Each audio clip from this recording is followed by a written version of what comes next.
Every step you take on a hike is controlled by math, from how steep the trail is, to how long it takes you to reach the top, to whether you even have enough energy to make it back down. That's not guesswork. Welcome back to Math is Everything Everywhere, where we break down the hidden math behind everyday life. Today we're exploring the math behind hiking, and how it determines everything from your speed to your survival. Let's start simple. How long does a hike take?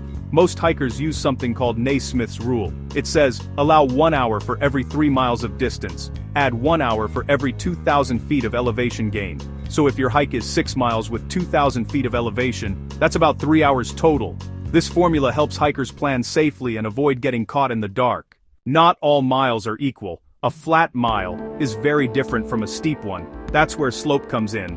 Slope equals rise divided by run. If a trail gains 1,000 feet over 1 mile, that's a steep climb. The steeper the slope, the more energy your body uses. Hiking is also a math problem for your body. Calories burned depend on your weight, speed, terrain, elevation. On average, a person burns about 400–700 calories per hour hiking at a steep incline, and that number increases significantly.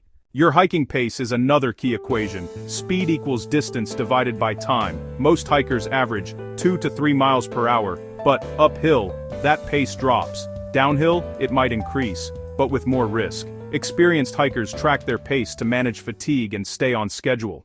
Getting lost isn't just scary, it's mathematical. Navigation uses coordinates, angles, distance calculations. Maps rely on scale ratios. For example, 1 inch equals 1 mile. That means every step you take is part of a larger mathematical model of the terrain. Even GPS systems use complex math to track your exact position. Hiking also involves risk calculation. What are the chances of bad weather, injury, running out of daylight? Hikers constantly make decisions based on probability.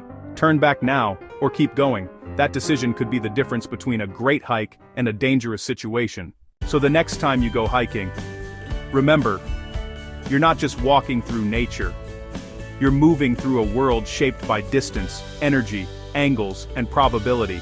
Because even on the trail, math is everything, everywhere. If you enjoyed this, hit like, subscribe, and comment. What's the hardest hike you've ever done?